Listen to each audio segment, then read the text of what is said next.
Hi, this is Chris McLoone with Fire Apparatus and Emergency Equipment. I'm in Sioux Falls, South Dakota today, and I am at the Rosenbauer dealer meeting, sitting down with Dave Scharphorn, who is the Director of Sales for Rosenbauer Motors, LLC. He's been kind enough to sit down with me while he's here. We're waiting to go back over to the exhibit area right now, but just wanted to talk a little bit about some of what we're going to see here. Now, you're going to be relating most of it to the chassis side of the business, but what are some of the new products we're going to see here today? Well, we're really excited with some of the new products that we're showcasing today. We were introducing the 35,000-pound Meritor rear axle with a Hendrickson suspension. So that's going to give it's a lot more variety for different configurations. We're also introducing and showing a mirrorless truck, so a new camera system from Orlaco. We're also doing a lot with a clean cab, so we've done a lot of that. We've seen a lot of the feedback from the fire departments, and we've really taken a long look at it, and we're introducing some different products for that. Talk about a couple of those products for the clean cab. Talk about the clean locker. What the rig that's out there? How is that clean locker working? Sure. The clean locker is designed specifically for the bunker gear and those types of things to be stored outside of the cab. With us being in the north, we have a pretty good understanding of what's needed for the winter time, so it can be heated and those types of things. But getting all the contaminated gear outside of the cab, so the guys aren't sitting there breathing in the carcinogens and the VOCs and those types of things. Okay.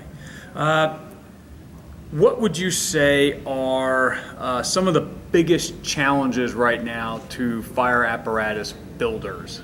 Is it just is it really changing customer demand, or is it just what are some of the challenges you're facing?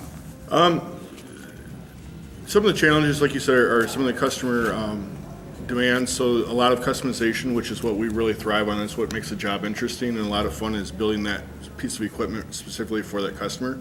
But that does bring in some unique challenges, which is one of the things that we do. One of the other things that is always interesting is some of the changing regulations. Staying on top of that, and just changing technology in the industry. It's the same in the fire industry as it is everywhere else. It's just rapidly advancing, and it's staying on top of that and finding new ways to use that technology to help firefighters. Okay. Now, when I was out there a few minutes ago, there's one rig out there. It's a rear mount pump, and the body has the fold down steps. And if a couple of years ago when I went to Interschutz, one of the things that I noticed on almost all the apparatus out there, there's the fold down steps that are at the compartments, and you can it's almost a catwalk. You could almost do a catwalk around the whole truck, and that's one of those European type features that we don't always see over in the States. And Rosenbauer, being a global company the way it is, has access to a lot of those things because it builds a lot of rigs for over there. What are some of the things that are going on in Europe right now that might make their way over onto some American rigs? I see a lot of it as being technology. They seem to grasp onto it much quicker in the fire industry over there. So a lot of their fire districts and fire departments are using drones and a lot of the type of technology, telematics and all those types of things.